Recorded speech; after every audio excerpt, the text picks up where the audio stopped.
Hello আমার প্রিয় sweet cute বন্ধুরা, কেমন আছো তোমরা? নিশ্চয়ই আমার গল্পগুলো শুনে শুনে খুব সুখ নিচ্ছ আর আনন্দে আছো। তোমাদের আনন্দ দিতেই তো আমি নিয়মিত তোমাদের জন্য নতুন নতুন ভিডিও নিয়ে হাজির হই। তো তোমরা যারা এখনও আমার চ্যানেলটি সাবস্ক্রাইব করনি, তারা প্লিজ প্লিজ আমার চ্যানেলটি সাবস্ক্রাইব করে দাও। তো বন্ধুরা, আর দেরি করো না, জলদি জলদি ভিডিওতে একটি লাইক দিয়ে চ্যানেলটি সাবস্ক্রাইব করে দাও। রিহাম ওনার কাছে মাঝে মাঝে গিয়ে মনের বাসনা পূরণ করে আসত। একদিন রিহাম ওনার ওই দুটোতে একটু বেশি করছিল।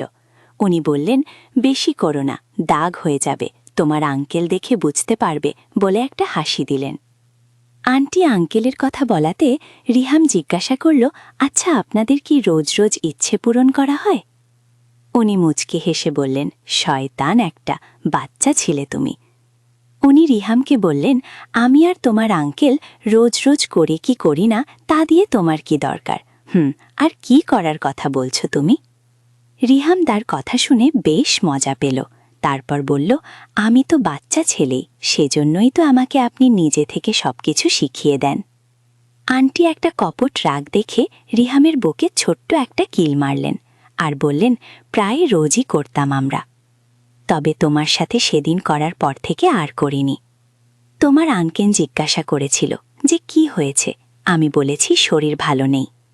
রিহাম আন্টিকে জিজ্ঞাসা করল, তাহলে তো আপনার শান্তি হয়, তবুও আমাকে নিয়ে পড়েছেন কেন? উনি বললেন, একটা ছোট ছেলে আমাকে সুখ দিচ্ছে, এর একটা উত্তেজনা দেয়, সেজন্য তোমাকে দেখলেই কেমন যেন গরম হয়ে উঠি আমি আজকাল।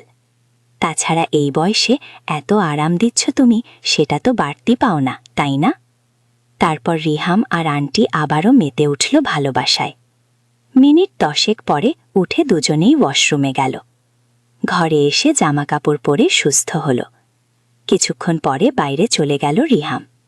একদিন আন্টি রিহামকে ডেকে বললেন, তুমি তো টিউশন পড়তে যাও, ক্লাস ফাঁকিয়ে দিয়ে কি সিনেমা টিনেমা দেখো না তোমরা? রিহাম বলল, কেন, আমাকে কি সিনেমায় নিয়ে যাবেন বুঝি? উনি বললেন, সব কথাতে এত প্রশ্ন করো না তো তুমি, যা জিজ্ঞাসা করছি সেটা বলো।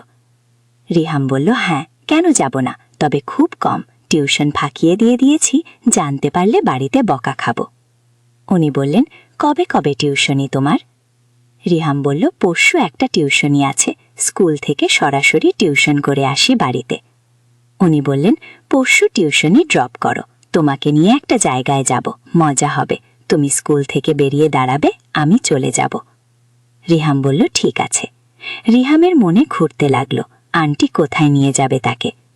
যাই হোক, সেদিনটা আসতে এখনো 2 দিন বাকি। সেদিন সকাল থেকে রিহামের মনে এক অন্যরকম উত্তেজনা, আন্টি কোথায় নিয়ে যাবে তাকে। রিহাম অন্যদিনের মতো স্কুলে গেল। স্কুল থেকে বেরিয়ে বাস স্ট্যান্ডে দাঁড়ালো। একটু পরে একটা ট্যাক্সিতে এসে দাঁড়ালো। ভেতর থেকে আন্টি বললেন, উঠে এসো। রিহাম ট্যাক্সিতে উঠে খেয়াল করল, আন্টি দারুণ সেজেছে, একটা হলুদ রঙের পাতলা শাড়ি পরেছে। একটা পারফিউমের গন্ধ পেল রিহাম। রিহাম আন্টিকে জিজ্ঞাসা করল, কোথায় যাচ্ছি আমরা?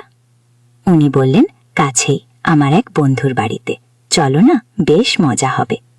রিহাম বলল, আপনার বন্ধু আমাকে দেখলে কি ভাববে? আন্টি বললেন, সে তোমায় আর ভাবতে হবে না রিহাম, আর কিচ্ছু বলো না। একটু পরেই একটা ফ্ল্যাট বাড়ির সামনে ট্যাক্সি দাঁড়ালো। তারা লিফট করে 7 তলায় উঠল। আন্টি একটা দরজায় বেল দিলেন। কয়েক সেকেন্ডের মধ্যেই এক ভদ্রমহিলা দরজা খুলেন। উনি বললেন, ও তোরা এসে গেছিস, আয়।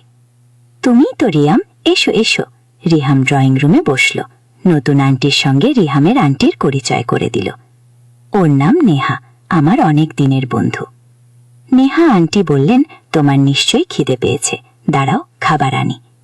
উনি উঠে ভেতরের দিকে গেলেন, সঙ্গে রিহামের আন্টিও গেলেন।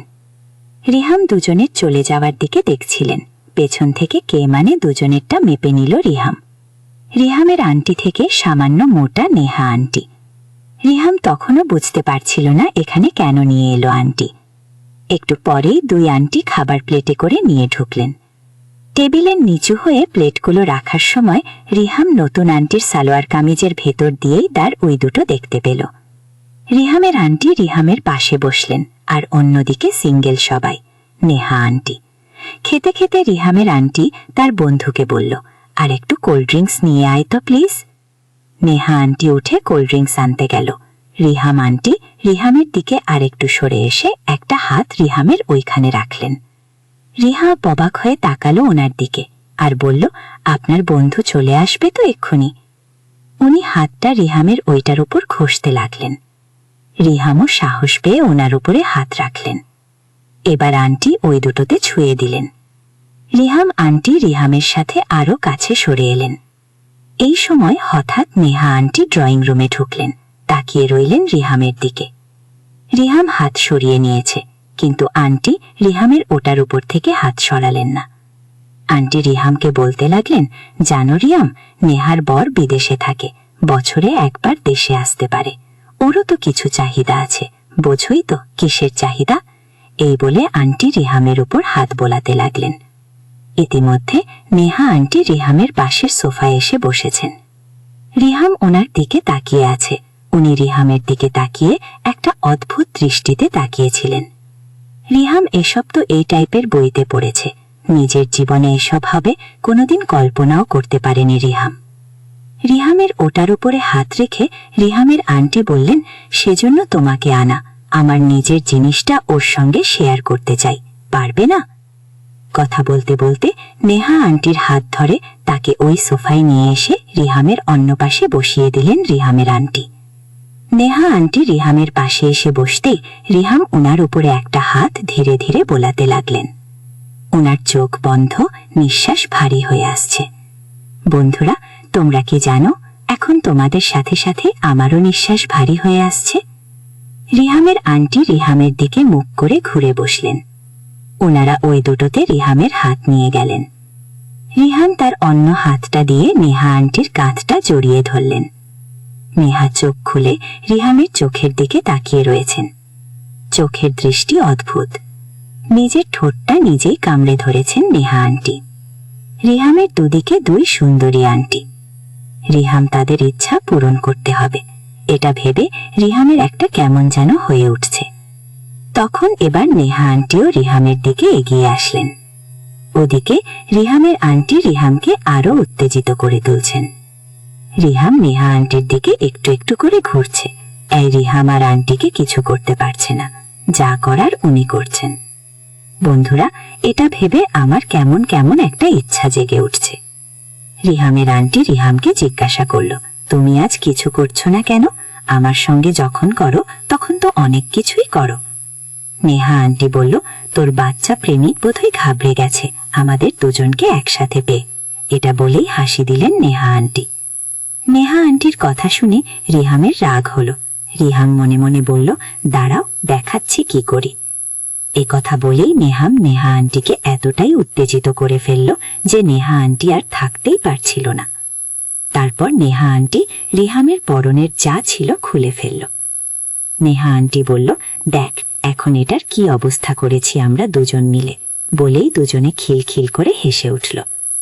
তারপর রিহাম, নেহা আন্টি আর তারা নিজের আন্টিকে একদম শান্ত করে দিল।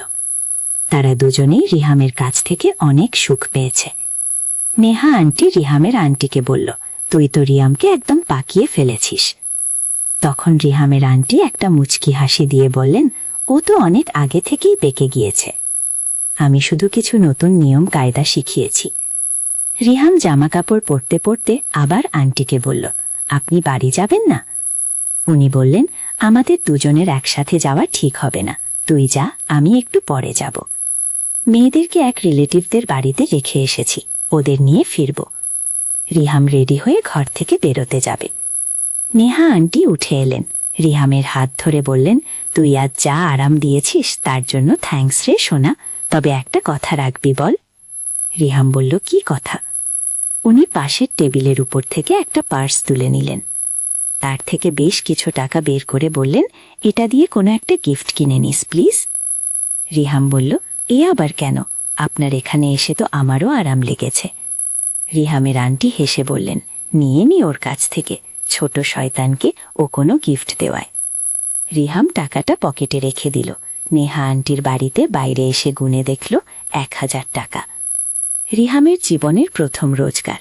কোনো মহিলাকে আরাম দিয়ে এরকমও যে আরও হবে তখন জানত না রিহাম।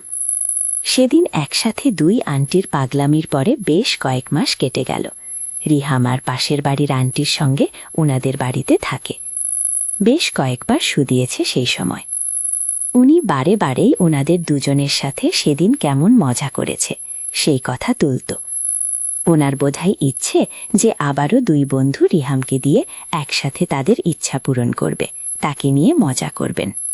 এদিকে রিহাম স্কুল থেকে বেরিয়ে টিউশন ক্লাস ফাঁকিয়ে নেহা আন্টির বাড়িতে গিয়ে ওনাকে আলাদাভাবে সময় দিয়েছেন কয়েকবার। সেটা রিহামের আন্টি জানেন। শেষমেশ রিহামের আন্টি একদিন বলেই ফেলেন, নেহা আর আমি আবারও তোকে দিয়ে একসঙ্গে ইচ্ছা পূরণ করব, কবে যেতে পারবি? রিহাম বলল, পরে বলবো। তো বন্ধুরা।